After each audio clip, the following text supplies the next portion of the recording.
नमस्कार दोस्तों, भूमि सर्वे सीरीज में आप सभी का स्वागत है। देखिए दोस्तों, पिछला ही वीडियो में हमने बात किया था कि खतियान का निर्माण जो है कैसे होगा, हमने स्टेप बाय स्टेप वहाँ पर बताया था। देखिए दोस्तों, उस वीडियो में तो हमने मात्र 3 कॉलम बताए थे। इस वीडियो में हम जो भी बचे हुए हैं और कॉलम, उसके बारे में हम बात करेंगे। देखिए दोस्तों, अगर खतियान का निर्माण कैसे होगा ये अगर हम बता देते हैं तो उसके बाद जो है ज़मीन के जितने भी प्रकार होते हैं बताने में बहुत आसानी होंगे। तो इसीलिए चलिए शुरू करते हैं खतियान के हर एक कॉलम के बारे में। जो 3 कॉलम जो है कल बता दिए थे उसके बारे में हम चर्चा नहीं करेंगे, जो कॉलम बच गए थे उसके बारे में हम बात करेंगे। देखिए दोस्तों, पिछला वीडियो में हमने आपको यहाँ तक जो है आधार नंबर और रैयत का मोबाइल नंबर के साथ यहाँ पर इंटर करने के लिए आपको बता दिया था। इस कॉलम में जो है आधार नंबर और मोबाइल नंबर लिखे जाएंगे। उसके बाद दोस्तों अब जाता है खेसरा संख्या। और हम खेसरा के बाद जितने भी ये कॉलम होते हैं सारे कॉलम के बारे में हम बात करेंगे। देखिए दोस्तों, खेसरा पंजी में जो है बताया जा रहे हैं कि भिन्न भिन्न स्तंभों में अंकन के समय यदि किसी रैयत का भिन्न भिन्न प्लॉट भिन्न भिन्न स्थान पर एक ही मौजा में यानी कि उसी मौजा में है तो उक्त स्थिति में प्रथम खेसरा संख्या जो उक्त रैयत के उक्त प्लॉट हेतु दी जाएगी, उसी आधार पर भिन्न भिन्न स्थानों पर प्लॉट खेसरा के नंबर उक्त रैयत को दी जाएगी। यानी कि दोस्तों यहाँ पर बताया जा रहे हैं कि मान लीजिए अगर एक ही मौजा में अगर एक ही रैयत का मान लीजिए ज़मीन होगा तो वहाँ पर जो है खेसरा कॉलम में जो है उनका नंबर दिए जाएंगे और उसके अलग स्थान जो नीचे आएंगे जस्ट उसके बाद जो अगला खेसरा नंबर होगा वो खेसरा नंबर यहाँ पर दिए जाएंगे। देखिए दोस्तों, यहाँ पर बताया जा रहा है कि प्रथम खेसरा नंबर के बाद अगला खेसरा नंबर दर्ज होगा, जैसे कि मैंने अभी आपको बताया। तो मान लीजिए अगर एक खेसरा आपका 2 नंबर पर है और एक खेसरा जो है आपको 10 नंबर है तो 2 नंबर के बाद 10 नंबर आपको डाल दिए जाएंगे, 10 के बाद 13, 14, 15। यानी कि अगर मान लीजिए 10 के बाद अगर 15 पर है, चाहे 20 पर है, चाहे 100 पर है, तो उस तरह से जो भी नंबरिंग से आपको खेसरा नंबर वहाँ पर लिख दिया जाएंगे खेसरा प्लॉट में, अगर एक ही मौजा के अगर भिन्न भिन्न जगहों पर आपका खेसरा है तो। देखिए दोस्तों, अब ये खाता नंबर वाला स्तंभ की बात आती है नहीं कि स्तंभ जो है 3 की बात आता है। 3 कॉलम में जो है पुराना खाता नंबर और यहाँ पर जो है रकबा आगे डाले जाएंगे। तो चलिए हम आपको खाता नंबर के बारे में बता देते हैं। देखिए दोस्तों, यहाँ पर बताया जा रहा है कि जिसमें अगर स्तंभ 3 की बात मैं कर रहा हूँ, जिसमें अगर खाता का उल्लेख है और नया खाता पेंसिल से भरा जाएगा। जैसे कि मैंने आपको अपडेट में भी बताते आ रहा हूँ कि जितने भी ये खाता खेसरा जो लिखे जाएंगे ये पेंसिल से लिखे जाएंगे, ताकि जो है उनको मिटाने में अगर कोई गड़बड़ी होता है तो ईजी से मिट जाए, क्योंकि यहाँ पर काट छाट नहीं करना है। और मान लीजिए जहाँ पर काट छाट होता है तो वहाँ पर जो है स्पेशल जो है अधिकारी के साइन मोहर होंगे कि जो है यहाँ इस जगह पर जो है काट छाट हुए हैं, और वो भी जो है दिखना चाहिए। इस तरह से इस सर्वे में काम किए जा रहे हैं। देखिए दोस्तों, यहाँ पर बताया जा रहा है कि क्योंकि इस संख्या में परिवर्तन हो सकता है, मूल खाता संख्या खतियान के अंतिम प्रकाशन के समय अंकित किया जाएगा। खाता संख्या के नीचे लाल स्याही से पुराना खाता संख्या अंकित किया जाएगा। देखिए दोस्तों, यहाँ पे जो खेसरा पंजी है जो अभी मैं आपको बता रहा हूँ, इसमें जो है परिवर्तन हो सकता है। अगर मान लीजिए कोई गड़बड़ी होगा, एलपीएम अगर कोई भरते हैं और एलपीएम के विरुद्ध में मान लीजिए कोई सुनवाई अगर होता है तो इसमें भी जो है परिवर्तन होकर ऊपर जो है जो इसके बाद जो अंतिम अधिकार अभिलेख मैंने आपको बता रखा है कि जहाँ पर मिलेंगे वो बनाने के लिए जो है इसमें भी परिवर्तन हो सकता है। तो इसीलिए जो है यहाँ पर पेंसिल से जो है खाता नंबर लिखे जाएंगे और पुराना खाता नंबर जो है रेड पेन से भी लिखा जाएगा। और जो मान लीजिए काट छाट होंगे यहाँ पर ये बताया जा रहे हैं उसको जो है इस तरह से काटा जाएगा कि वो जो है पूरा दिखे। और वहाँ पर मान लीजिए कोई चेंजिंग होंगे तो वहाँ पर जो एक प्रमाणित अधिकारी जो होंगे जिनका वहाँ पर दायित्व होगा यानी कि सिविल प्रभारी होंगे, उनका वहाँ पर साइन मोहर होना चाहिए कि जो है इस जगह पर जो है काट छाट किया गया है। तो दोस्तों, आपको समझ में आ गया होगा कि जो खाता नंबर है यहाँ पर आपका जो पुराना खाता नंबर और नया खाता नंबर जब लिखे जाएंगे तो यहाँ पर रेड पेन से भी लिखे जाएंगे। अब अगला जो कॉलम आता है खेसरा का रकबा, यानी कि रकबा कैसे भरे जाएंगे इसके बारे में हम बात कर लेते हैं। देखिए दोस्तों, ये खेसरा पंजी है और इसके बारे में जानना आपको बहुत ज़रूरी है, इसलिए आप इस वीडियो को लास्ट तक जरूर देखिएगा। क्योंकि दोस्तों इसके बाद में जो वीडियो लाऊंगा वो इसी के आधारित पर होंगे, मतलब कि वहाँ पर मैं केवल बोलूँगा कि इस स्तंभ में जो है ये चेंजिंग हो गया अगर इस प्रकार के आपका ज़मीन है तो ये सारे स्तंभ के बारे में आपको जानना बहुत बहुत इंपॉर्टेंट है। मैं बार बार इसीलिए बोल रहा हूँ। देखिए दोस्तों, यहाँ पर स्तंभ 4 है, रैयत द्वारा धारित प्रत्येक खेसरा का रकबा एकड़ एवं डिसिमिल में अंकित है। यानी कि जो लोग आप लोग जानते हैं बीघा काठा ये धूर ये सब में अंकित नहीं होगा, इसका कोई जो है इस पर जो है मान्यता मान के चलिए कि नहीं के बराबर होंगे। इसमें जो है केवल एकड़ में और जो रकबा जो होंगे डिसिमिल में लिखे जाएंगे। यानी कि यहाँ पर 2 मात्रक का उपयोग इस खतियान में बनाने में किए जाएंगे, एक एकड़ होगा और दूसरा जो है डिसिमिल होगा। अब आता है स्तंभ 5 के बाद जो कि चौहदी इसमें दिया गया है। तो चलिए हम आपको बता देते हैं कि स्तंभ 5 में क्या भरे जाएंगे। चौहदी में सभी दिशाओं के रैयत का अभिधारी का नाम लिखा जाएगा, यानी कि जो भी चौहदी के जो भी मान लीजिए आपका ज़मीन होगा उसके आसपास जो भी मतलब रैयत होंगे उनका जो है नाम लिखे जाएंगे। और इसमें इस प्रकार से नाम लिखे जाएंगे कि किसी चौहदी में एक से अधिक खातेदार रैयत हों तो इस स्थिति में दोनों का नाम अंकित किया जाएगा। यानी कि अगर उत्तर में आपके 2 रैयत होंगे तो दोनों का नाम जो है इस कॉलम में लिखे जाएंगे। इस तरह से जो है खेसरा पंजी तैयार किए जाएंगे। अगर मान लीजिए यहाँ पर बताया रहा है कि यदि एक खाते के दायर में एक से अधिक रैयतों का अंश हो तो एक रैयत के नाम पर वगैरह आदि दर्ज होगा। यानी कि दोस्तों आप लोग भी जानते हैं कहीं पर ओ ऐसे ओ आप लोग जानते हैं तो कहीं पर आपको नाम लिखकर ओ लिखा रहता है तो कहीं पर आप देखे होंगे कि वगैरह लिखा रहता है। तो ये सब जो लिखे रहते हैं इसका मतलब ये होता है कि उसके और भी मान लीजिए छोटे भाई या बड़े भाई चाहे वो उसका और भी कोई हिस्सेदार है इसीलिए जो उसका नाम देकर वगैरह लिखा जाता है, जैसे कि इस पीडीएफ में बताए जा रहे हैं। तो अगर आपका भी खतियान में पुराने जहाँ आप खतियान देख रहे होंगे उसमें अगर वगैरह लिखा आ रहा है इस वर्ड तो इस वर्ड का मतलब यही होता है कि और कोई हिस्सेदार उस आदमी का होगा। यानी कि आपका रसीद भी कटा रखे होंगे तो उस रसीद के टाइटल में भी आप लोग देखे होंगे फलाना व्यक्ति वगैरह, इसका मतलब कि उसका और कोई हिस्सेदार उस वहाँ पर है और उस रसीद में बराबर के हिस्सेदार जो है। तो इसी तरह से जो है वगैरह दर्ज किया जाता है। चलिए दोस्तों हम आपको बताया जाता है कि स्तंभ 6 में अब क्या लिखे जाएंगे। देखिए यहाँ पर स्तंभ 6 है जो कि खेसरा की भौतिक विवरणी यहाँ पर दर्ज होना है। इस कॉलम में जो है क्या भरे जाएंगे चलिए हम आपको बता देते हैं। देखिए दोस्तों इसमें बताया जा रहा है कि जमीन के विभिन्न श्रेणियों का उल्लेख राजस्व विभाग द्वारा लगान निर्धारण के लिए निर्धारित श्रेणी के अनुसार किया जाएगा। यथा वासीगत भूमि, कृषि योग्य भूमि, पीठ की भूमि।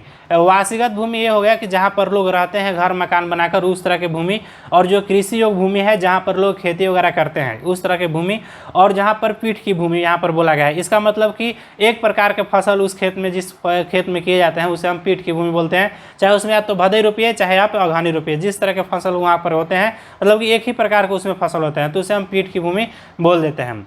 भीट की भूमि के बाद जो होता है सरकारी विभाग द्वारा सरकार द्वारा नियंत्रित भूमि इत्यादि। तो इस तरह के जो भी भूमि होंगे इसका जो है लगान निर्धारण जो है स्तंभ 6 में किए जाएंगे। क्योंकि दोस्तों यहाँ पर जितने भी भूमि के प्रकार होते हैं ना उसका अलग अलग जो है लगान निर्धारित किए जाते हैं और वो देखा जाता है कि भूमि किस साइड पर होते हैं, और ये जो काम होते हैं स्पेशल जो है बंदोबस्त अधिकारी को होते हैं और वो इति देख कर जो है रकबा देखकर और रकबा का पोजीशन देखकर क्या खेती किया जाता है, शहरी है, रूरल है या NH2 के पास नज़दीक है, चाहे किस तरह के ज़मीन है, कॉरपोरेट है या मतलब जिस तरह का वो ज़मीन होता है ना उसके अनुसार से लगान निर्धारित किए जाते हैं। तो यहाँ पर स्तंभ 6 में जो है लगान की बात की जा रहे हैं। देखिए दोस्तों स्तंभ 7 में भदई फसल का उल्लेख किया जाएगा। भदई फसल के अंतर्गत अगहनी धान, उड़द, महुआ, मकई, जनेरा, करोई आदि आते हैं। यानी कि अगर ये सब फसल अगर उपज आप कराते हैं तो स्तंभ 6 में जो है भदई फसल के अगर आपका लिखा रहेगा तो अगर मकई, जनेरा, महुआ आदि अगर खतियान में अंकित है तो ये जान लीजिए कि स्तंभ 6 में जो है किसी फसल का वो प्रकार दिए होंगे। क्योंकि दोस्तों समय बीतते जाता है और बहुत सारे लोग जो होते हैं फसल के नाम भी भूल जाते हैं, जैसे कि अभी कैथी लैंग्वेज का हाल हुआ है। अभी जिला में 1 या 2 ऐसे ही लोग बचे हैं जो कि कैथी का संपूर्ण ज्ञान रखते हैं। कैथी का तो आपको अच्छा ज्ञान रखने वाले आपको मिलेंगे ही नहीं मिलेंगे। अभी अगर आपको केवल पुराने कैथी में लिखे होंगे तो बहुत दिक्कत होते हैं। तो इसी तरह से लोग जो है टाइम के साथ जो है हर एक चीज़ भूलते जाते हैं। इसीलिए जो है स्तंभ 6 में जो है भदई फसल का यहाँ पर उल्लेख किए जाएंगे और फसल के जो है यहाँ पर जो है नाम दिए गए हैं। जनेरा नाम आप लोग जानते हैं नहीं हो, यहाँ पर जैसे कि नाम ये भदई फसल का प्रकार है। तो इसी तरह से आपके जो वंशज जाएंगे तो महुआ, मकई, धान भी भूल जाएंगे क्योंकि उस समय हो सकता है और कोई दूसरा फसल जो है उगे। तो इस तरह से जो है स्तंभ 7 में अगर कोई नाम लिखा रहता है तो ये समझिए कि उस समय उस ज़मीन में जो है इस तरह के फसल उगाए जाते थे।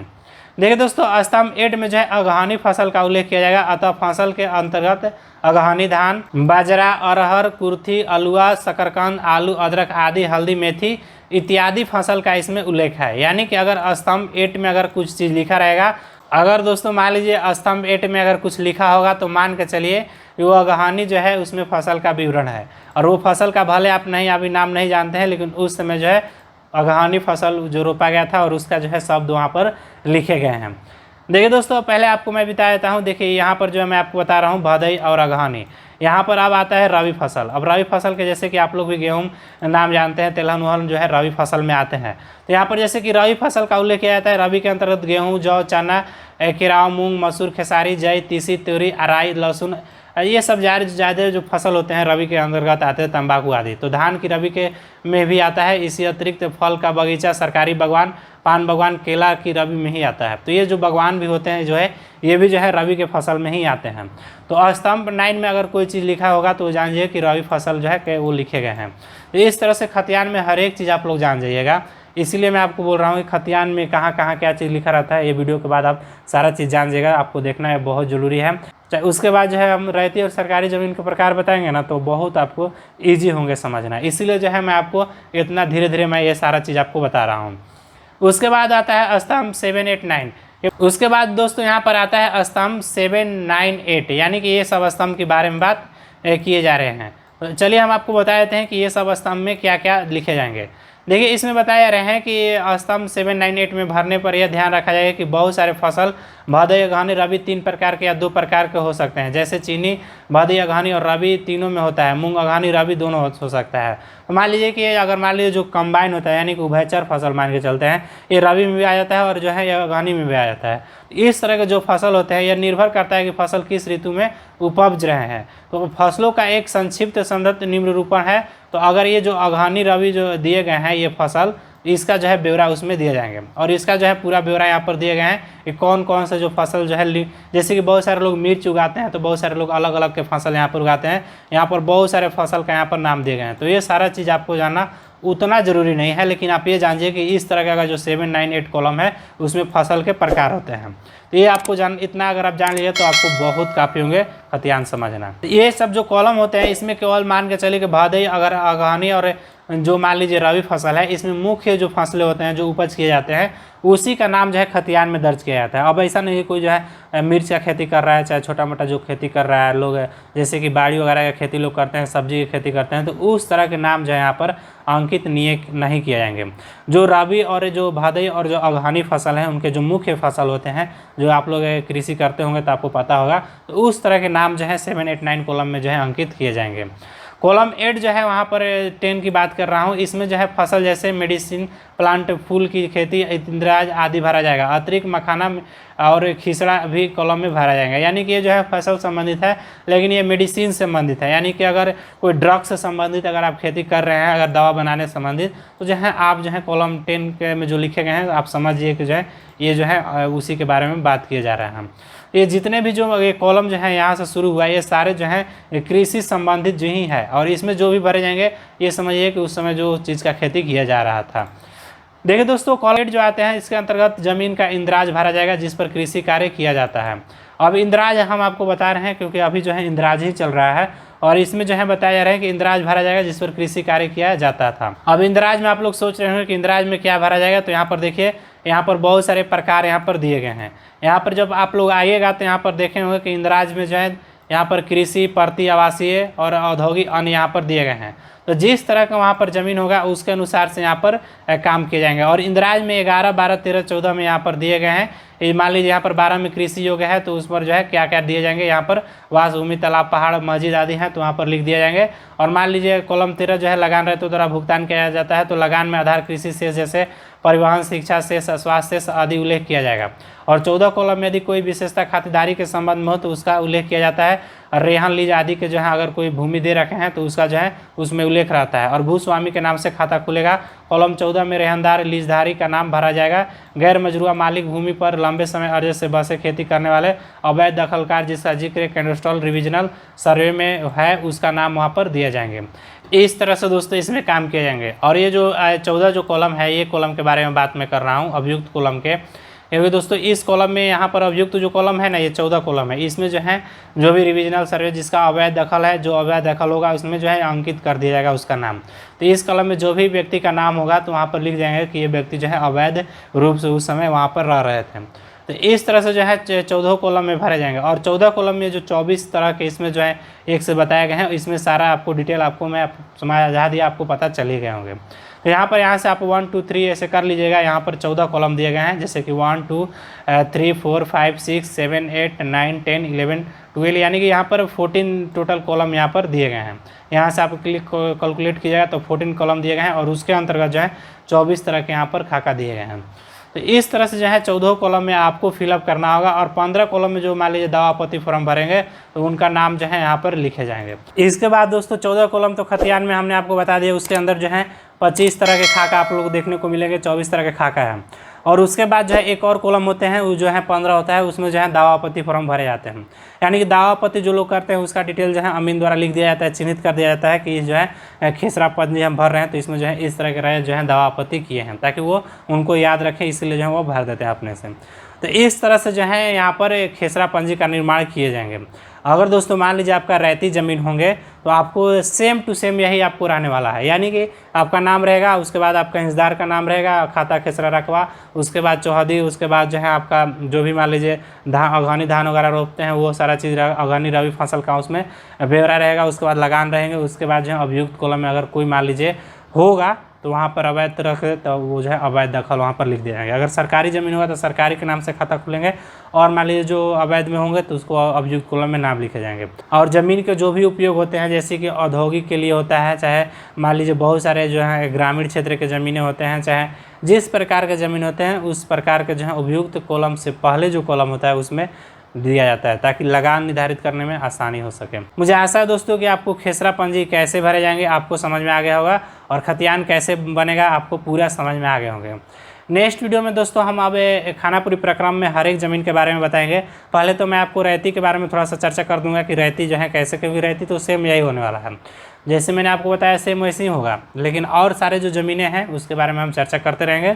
और जो मान लीजिए आपका कंडीशन है, जैसे कि मान लीजिए किसी का पेपर नहीं है, चाहे पेपर है, चाहे ज़मीन का जिस भी प्रकार का जिसका पेपर मिसिंग है, वो आप जो है अपना कमेंट छोड़ सकते हैं कि जो है इस प्रकार का मेरा ज़मीन है तो इस तरह में जो है खतियान मेरा कैसे बनेगा, उसके अनुसार से हम वीडियो बनाते रहेंगे। मुझे आशा है दोस्तों कि ये वीडियो आपको पसंद आए होंगे। अगर दोस्तों ये वीडियो आपको पसंद आए होंगे तो आप लाइक कर लीजिएगा। अभी तक मेरे ज्ञान तक चैनल को आप सब्सक्राइब नहीं किए हैं तो नीचे रेड कलर बटन है, सब्सक्राइब करना बिल्कुल ना भूलिएगा। मिलते हैं नेक्स्ट वीडियो में, तब तक के लिए बाय बाय।